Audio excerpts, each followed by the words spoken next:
अस्सलाम वालेकुम स्टूडेंट्स हमारा अगला टॉपिक है कि ओएसआई मॉडल की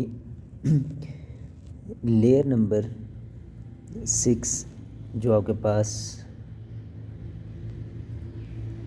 प्रेजेंटेशन लेयर कहलाती है, इसके बारे में हम स्टडी करेंगे। प्रेजेंटेशन लेयर्स क्या होती है। इससे पहले हम एप्लीकेशन लेयर्स के बारे में स्टडी कर चुके हैं और ओएसआई मॉडल के बारे में स्टडी कर चुके हैं कि फॉर एग्जांपल ये सिस्टम 1 है और इधर आपके पास सिस्टम 2 था, और यहाँ से application layer,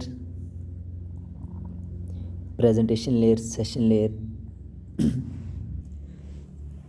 transport network layer, data link और फिज़िकल। और इसी तरह सेम इधर भी आपके पास जो लेयर्स थी जहाँ सिस्टम 2 के ऊपर डाटा रिसीव हो रहा है, उधर भी आपके पास सेम लेयर्स इसी फॉर्मेट के अंदर है।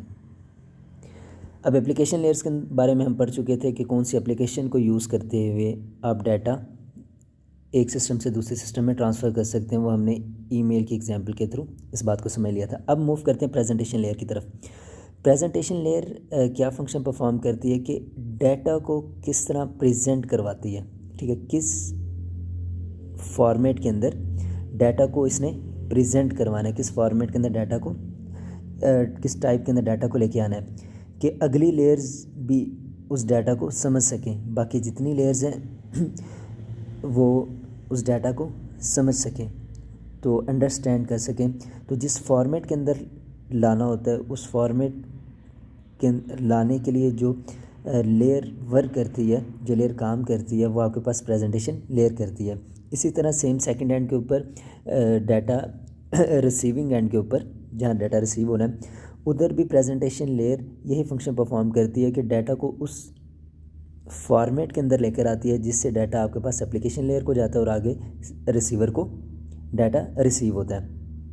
तो बेसिक ये इसका काम था कि ये एक ऐसे फॉर्मेट के अंदर डाटा को लेकर आती है कि सेंडर के थ्रू भी डाटा को इस फॉर्मेट के अंदर लेकर आती है कि अगली सारी लेयर्स जो हैं वो अंडरस्टैंड कर सकें बात को, और रिसीवर एंड के ऊपर भी डाटा को इस फॉर्मेट के अंदर वो रिसीव करवाती हैं कि अगली जो आपके पास एप्लीकेशन लेयर है उधर तक जो आपकी कम्युनिकेशन होनी है या जो आपको डाटा रिसीव होना है वो भी बात अंडरस्टैंड हो सके। तो एक फर्स्ट जो इसका काम था आपके पास प्रेजेंटेशन लेयर का कि वो डाटा को एक स्पेसिफिक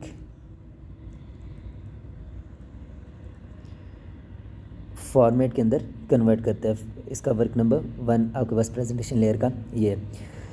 सेकंड इसका जो फंक्शन है मेन प्रेजेंटेशन लेयर का वो आपके पास है ट्रांसलेशन का, कि ये आपके डाटा को जो ट्रांसलेशन का काम है ये परफॉर्म करती है। फॉर एग्जांपल एक यूज़र ये है और एक सेकंड एंड पे बी है। अब इसको उर्दू समझ आती है और इस यूज़र को इंग्लिश जो है वो समझ आती है। तो अब इन दोनों के दरमियान जो कम्युनिकेशन करवानी है, ठीक, या इन दोनों के दरमियान जो एक कम्युनिकेशन का प्रोसेस करवाना है, वो जो प्रेजेंटेशन लेयर है वो भी इस चीज़ को फॉलो अप करेगी। अगर इसकी हम कंप्यूटर से रिलेटेड कोई अगर एग्जांपल ले लें, फॉर एग्जांपल ABC, यहाँ एक वर्ड जो या सिंबल या हमने एक वर्ड फॉर्मेट लिखा हुआ है, अगर इसको हम कन्वर्ट करें बाइनरी के अंदर 0101 के फॉर्मेट के अंदर होता है। अब एक जो सिस्टम A है ये आंसी स्टैंडर्ड को फॉलो करता है, सिस्टम A आंसी स्टैंडर्ड को फॉलो करता है, सिस्टम B EBCDI एक फॉर्मेट है इसको फॉलो अप करता है। तो अब इन दोनों के दरमियान कम्युनिकेशन करवानी है, आंसी के दरमियान में और EBCID के दरमियान। तो अगर इन दोनों के दरमियान अगर हमने कम्युनिकेशन करवानी है, इधर जो कम्युनिकेशन के लिए जो आपके पास फंक्शन परफॉर्म करेगी वो आपके पास प्रेजेंटेशन लेयर फंक्शन परफॉर्म करेगी। जिस तरह ये उर्दू और इंग्लिश के दरमियान आपको एक जनरल एग्जांपल से समझाया, इसी तरह अगर इन दोनों के दरमियान कोई कम्युनिकेशन वगैरह करवानी है वो आपके पास प्रेजेंटेशन लेयर करवाएगी। तो इसका दूसरा काम ये है। थर्ड काम आपके पास प्रेजेंटेशन लेयर का ये है कि ये इनक्रिप्शन करती है। इनक्रिप्शन के अंदर क्या है, एक साइड यूज़र सेंडर ए है और इधर आपके पास सेंडर बी है। इनक्रिप्शन कि अगर हम डाटा इन दोनों के दरमियान सेंड कर रहे हैं तो दरमियान में कोई हैकर आपके डाटा को स्टोल ना कर ले, डाटा को यहाँ से चोरी ना कर ले या उसको हैक ना कर ले।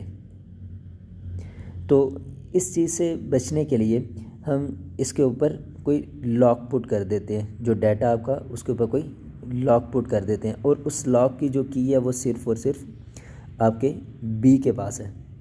तो ये जो इनक्रिप्शन का काम है, अब ये डाटा इनक्रिप्ट हो जाएगा और बी जो है इस की मदद से आपका जो डाटा है उसको ओपन कर लेगा, रिसीव कर लेगा। और ये जो ओपन का काम या ओपन का जो मेथड है इसको कहा जाता है डिक्रिप्शन।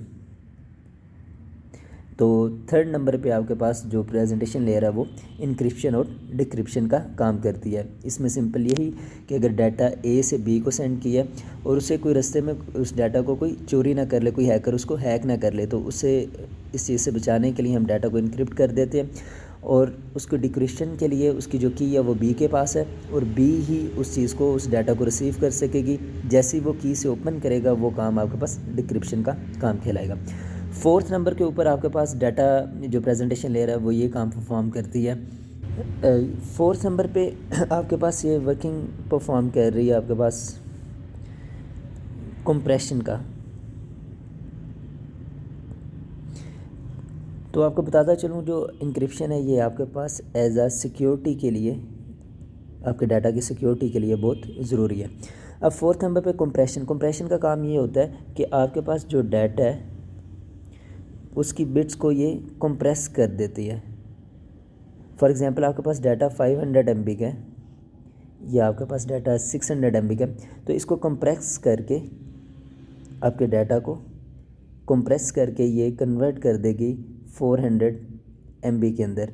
और कैसे डाटा ये हो सकता है, ये आपके पास इमेजेस हो सकती हैं, वीडियोज़ हो सकती है, ग्राफिक्स से रिलेटेड जो डाटा है वो हो सकता है। उसको कंप्रेशन का काम जो है उसको, वो जो काम है वो भी आपके पास प्रेजेंटेशन लेयर ही करती है। सो ये था आपके पास कि प्रेजेंटेशन लेयर क्या क्या काम करती है। सब लास्ट से शुरू करते हैं। कंप्रेशन का कि आपके डाटा को कंप्रेस करती है, इनक्रिप्शन का कि सिक्योरिटी के लिए कोई आपके डाटा को चोरी ना कर ले, स्टोर ना कर ले या कोई हैकर हैक ना कर ले।